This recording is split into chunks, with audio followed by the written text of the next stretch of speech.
24 तासनं केलेल्या आरटीओ स्टिंगची परिवहन आयुक्तांनी दखल घेतली आहे। दलालांच्या साथीनं हप्तेखोरी सुरू असल्याचा पर्दाफाश झी24 तासनं केला होता। याच पार्श्वभूमीवर माल वाहतूक करणाऱ्या वाहनांची तपासणी परिवहन आयुक्त गेडाम हे पाहणी करणार आहेत। मात्र त्यांच्या पाहणीआधीच दलाल आणि ट्रान्सपोर्टरची सेटलमेंट कशी होते याचं आणखीन एक धक्कादायक स्टिंग झी24 तासच्या हाती लागले। परिवहन आयुक्तांच्या दौऱ्याआधीच ही सेटलमेंट कशी होते ऑडिओ क्लिपमधून उघड झाले। दलाल आणि वाहतूकदार यांच्या संभाषणाची ही क्लिप असून परिवहन आयुक्तांच्या दौऱ्याच्या काळात ओव्हरलोड वाहन न पाठवण्याच्या सूचना देण्यात आल्याचं यात पाहायला मिळते। ऐकूया दलाल आणि ट्रान्सपोर्टर यांच्यातील संभाषण। हॅलो, सेठ उद्या सकाळी 6 वाजल्यानंतर ना गाडी अंडरलोड भरा, कारण की उद्या टीसी स्वतः येणार आहे चेकिंगला। व्हिडिओ वगैरे झालाय त्याच्यामुळे। किती अहो ते व्हिडिओ वगैरे झालाय ना, त्याच्यामुळे टीसी येणार आहे चेकिंगला स्वतः, गेडाम आहे ना। तर उद्या सकाळी 6 वाजल्यानंतर गाड्या अंडरलोड पाठवा। हा, किती वाजेपर्यंत? संध्याकाळपर्यंत। संध्याकाळी फोन करून सांगेल मी तुम्हाला। सकाळी 6 नंतर पाठवू नका का ओव्हरलोड। सागरचा फोन नाही आला तुम्हाला? बघा आता मी तर सांगितलं तुम्हाला। हा, चला, गुड नाईट। सॉरी यार तुम्हाला डिस्टर्ब केलं।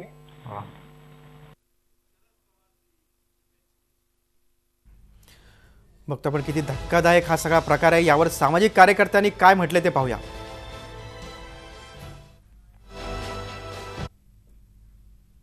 आपल्या झी24 तासनं ओव्हरलोड संदर्भात जो खुलासा केला आहे तो सर्वात आतापर्यंत आरटीओचा सगळ्यात मोठा भोंगळ कारभाराचा खुलासा केलेला आहे।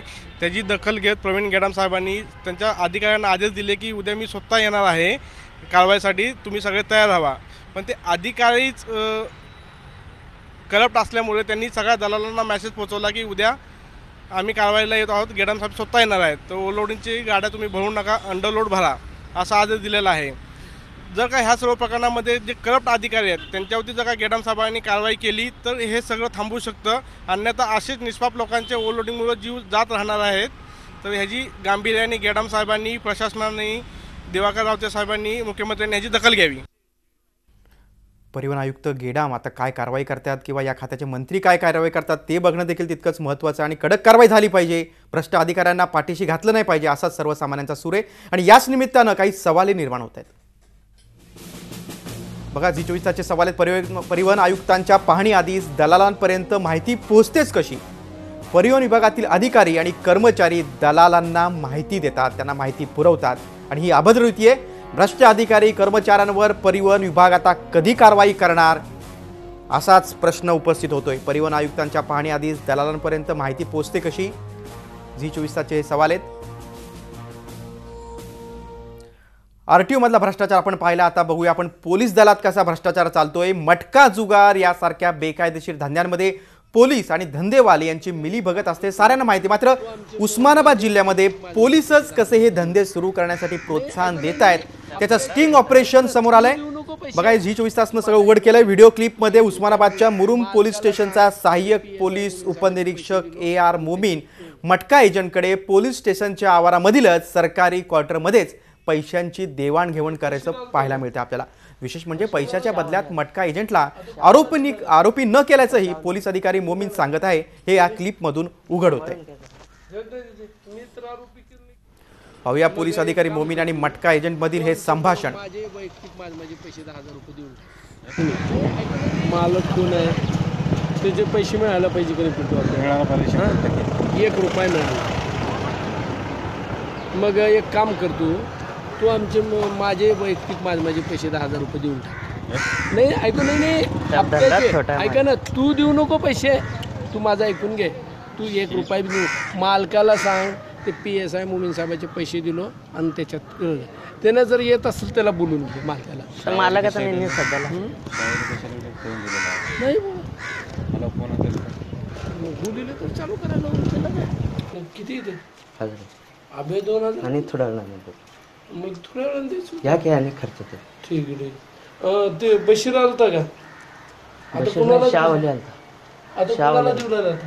आता शावलेला देऊ लगा दे सांभाळून घ्या जरा. दे मी तर आरोपी केलं नाही की मेन्शनला विचार की त्या दिवशी कर तू कर कसं काय हा. विशेष म्हणजे गेली 9 वर्ष हा AR मोमीन पोलीस अधिकारी मुरुम पोलीस स्टेशनमध्येच ठाण मांडून आहे. पोलीस कॉन्स्टेबल, बीट अंमलदार ते सहाय्यक पोलीस निरीक्षक पदावर जाईपर्यंत मोमीनची काही बदली झाली नाही. त्यामुळे या मोमीनवर कुणाचा वरदहस्त होता याची चौकशी होणं गरजेचं आहे. आणि आता आपण बातमी दाखवल्यानंतर G24 तासनं बातमी दाखवल्यानंतर पोलीस अधीक्षक काय कारवाई करतात आणि किती जलद गतीने करतात ते पाहणं देखील तितकंच महत्त्वाचं आहे. पोलीस दल आणि RTO मधील भ्रष्टाचाराच्या बातम्यांनंतर आता वळूया आपण पुढच्या बातमीकडे. मुसळधार पावसामुळे धरणं भरली आहेत तर विसर्ग सुरू आहे त्याबाबतची दुसरी बातमी आहे. 2 दिवसांपासून नाशिक शहर परिसरात सुरू असणाऱ्या पावसामुळे गोदावरीची पूर परिस्थिती कायम आहे. धरण क्षेत्रात पाऊस सुरू असल्यानं धरणातून विसर्ग होतोय. त्याचबरोबर शहराच्या इतर भागातून छोट्या नाल्यातून गोदापात्रात पाणी येत असल्यानं नदीच्या पातळीत वाढ झाली. सकाळी 6 वाजता गंगापूर धरणातून पुन्हा एकदा 5109 क्युसेक पाण्याचा विसर्ग करण्यात आला. रामकुंडाजवळील होळकर पुलापासून 9469 क्युसेक वेगानं पाणी प्रवाहित होते. दारणा धरणातून 9604, आळंदीमधून 3571 तर नांदूर मध्यमेश्वरमधून 59478 क्युसेक पाणी हे जायकवाडीच्या दिशेनं सोडण्यात आले. त्यामुळे गोदाकाठावरील नागरिकांना सतर्कतेचा इशारा देण्यात आला.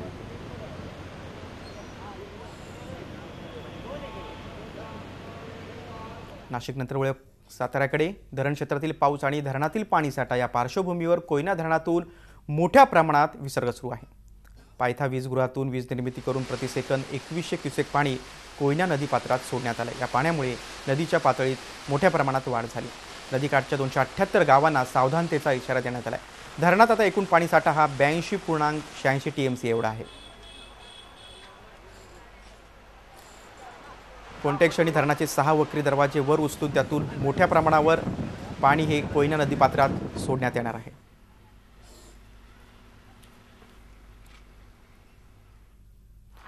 तर दुसरीकडे अहमदनगर जिल्ह्यातील भंडारदरा धरणाच्या पुढे प्रवरा नदीवर असलेलं निळवंडे धरण तांत्रिकदृष्ट्या भरले. 8300 दशलक्ष घनफूट इतकी क्षमता असलेल्या निळवंडे धरणात सध्या 7900 दशलक्ष घनफूट इतका साठा आहे. सध्या धरणातून 2300 क्युसेक वेगानं पाणी प्रवरा नदीपात्रात सोडले जाते. उत्तर नगर जिल्ह्याला प्रवरा नदीवर असलेली भंडारदरा आणि निळवंडे ही 2 धरणं वरदान मानली जातात. भंडारदरा धरण 24 जुलैलाच भरल्यामुळे निळवंडे धरणाकडे पाण्याचा विसर्ग वाढवण्यात आला होता. त्यामुळे आता निळवंडे धरण सुद्धा भरल्यानं उत्तर नगर जिल्ह्यातील पिण्याच्या आणि शेतीच्या पाण्याची चिंता मिटलंय. त्यामुळे शेतकरी वर्गातून आणि सर्वसामान्यांमधून समाधान व्यक्त होतंय.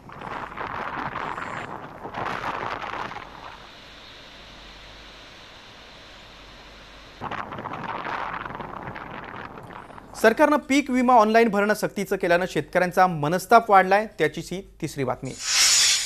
राज्य सरकारनं पीक विमा भरण्यासाठी यावर्षी ऑनलाईन सक्तीचं केलं. तसंच 31 जुलै ही शेवटची तारीख असल्यानं विमा भरण्यासाठी मोठ्या प्रमाणात गर्दी होती. सकाळी 5 वाजेपासून ते रात्री 10 वाजेपर्यंत शेतकरी रांगेमध्ये उभे राहत आहेत. सरकारचं ऑनलाईन धोरण, बँकांकडे कमी असलेला कर्मचारी वर्ग, प्रचंड गोंधळ, नसलेला पोलीस बंदोबस्त यामुळे शेतकरी वर्ग प्रचंड संतापलाय. या संतप्त शेतकऱ्यांच्या भावना जाणून घेतल्यात आमचे प्रतिनिधी लक्ष्मीकांत रुईकर. तब्बल महिन्याभरापासून पावसानं हुलकावणी दिली आहे. अशा परिस्थितीत पेरलेलं उगवणार का या चिंतेत असलेल्या बळीराजासमोर नवीनच संकट उभं राहिले. पीक विमा भरण्यासाठी तो गेल्या 8 ते 10 दिवसापासून बँकांच्या दारात खेटे मारतोय. आपण आहोत बीड जिल्ह्यातील अंमळनेर येथील जिल्हा मध्यवर्ती बँकेच्या शाखेसमोर. हजारो शेतकरी या ठिकाणी सकाळपासून रांगा लावून बसलेले आहेत. मात्र त्यांचा पीक विमा अद्यापही भरून घेतला जात नाहीये. काय अडचणी आहेत आपण जाणून घेऊया या शेतकऱ्याकडून आणि या शेतकऱ्यांचं काय म्हणणं आहे ते आपण जाणून घेऊयात. काय सांगाल? तर अंमळनेर या ठिकाणी बीड जिल्ह्याची बँक आहे. तर या बँकेमध्ये कर्मचारी 4 आहेत आणि गावं इथं 36 ते 35 असे गावं आहेत. तर या गावाचा इथले जे कर्मचारी आहे यांच्यावर भरपूर लोड पडतो आणि त्यातल्या त्यात त्यांनी ऑनलाईन केलेला आहे कारभार. त्या ऑनलाईनमुळे एका व्यक्तीला कमीत कमी अर्धा तास तरी जातो. ते थंब सिस्टीम वगैरे वगैरे त्याच्यामुळे इथे भरपूर गर्दी होती. शेतकऱ्यांना पीक विमा भरण्यासाठी भरपूर अडचणी येत आहेत. त्या असे आहेत कारण की या बँकेच्या शाखेखाली जवळजवळ 36 गावं येतात. 36 गावामध्ये लाखो शेतकरी आहेत. प्रत्येकाचे बँकेमध्ये डिपॉझिट आहे, खातेदार आहेत. ते खातेदारांना आपापला स्वतंत्र विमा भरण्यासाठी शासनाने असं काही केलं पाहिजे की ऑनलाईन न भरता ऑफलाईन करून शेतकऱ्यांचे पैसे स्वीकारले पाहिजेत. एका शेतकऱ्याचे ऑनलाईन करण्यासाठी 15 ते 20 मिनिटं जातात. तर इतक्या 36 गावाच्या शेतकऱ्याचे ऑनलाईन करायची म्हणलं तर त्यांना किती तास लागतील याचा विचार करायला पाहिजे शासनाने. शेतकऱ्यांचं म्हणणं एवढंच आहे की पीक विमा भरून घेण्याचा जो अर्ज आहे तो ऑफलाईन भरून घ्यावा आणि शेतकऱ्याची या त्रासामधून सुटका करावी. राज्याचे मुख्यमंत्री या गोष्टीकडे लक्ष देतील का, हाच या ठिकाणच्या शेतकऱ्यांचा सवाल आहे. लक्ष्मीकांत रुईकर, झी मीडिया, अंमळनेर, बीड. धुळ्यातील गुड्ड्याच्या हत्येप्रकरणी 2 मुख्य आरोपींना अटक करण्यात आली. राजा भद्रा आणि छोटा पापा अशी त्यांची नावं आहेत. धुळे शहराच्या मुख्य बाजारपेठेत भागात राजा भद्रा गँगनं कुख्यात गुड्ड्याची अमानुष हत्या केली होती.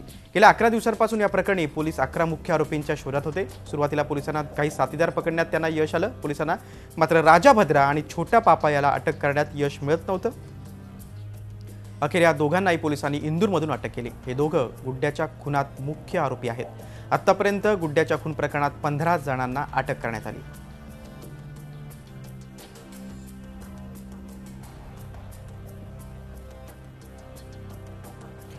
पुढची गुन्हे वार्ता आहे ठाण्यातून. ठाण्याच्या मध्यवर्ती कारागृहात एका आरोपीनं आत्महत्या केली. आशिष अनुप भरणवाल असे या आरोपीचं नाव आहे.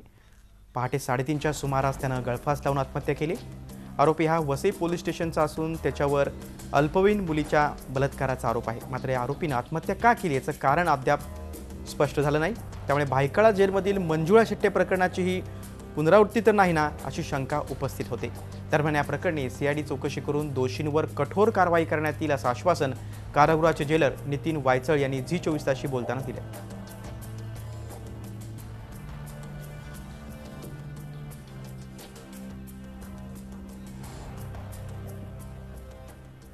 पाचवी बातमी रत्नाकर गुट्टेनं धनंजय मुंडेंवर केलेल्या आरोपांबाबतची. राजकीय दृष्ट्या आपल्याला बदनाम करण्यासाठी आपल्यावर बिनबुडाचे आरोप केले जात आहेत असं गंगाखेड साखर कारखान्याचे संचालक रत्नाकर गुट्टे यांनी म्हटलंय. विधान परिषदेचे विरोधी पक्षनेते धनंजय मुंडे यांनी आपल्यावर केलेल्या आरोपांविरोधात आपण 1000 कोटींचा अब्रू नुकसानीचा दावा ठोकणार असल्याचंही गुट्टेने म्हटलंय. एवढंच नाही तर मुंडेंनीच साखर कारखान्याच्या नावाखाली 20 कोटी बुडवल्याचा आरोपही त्यांनी केला.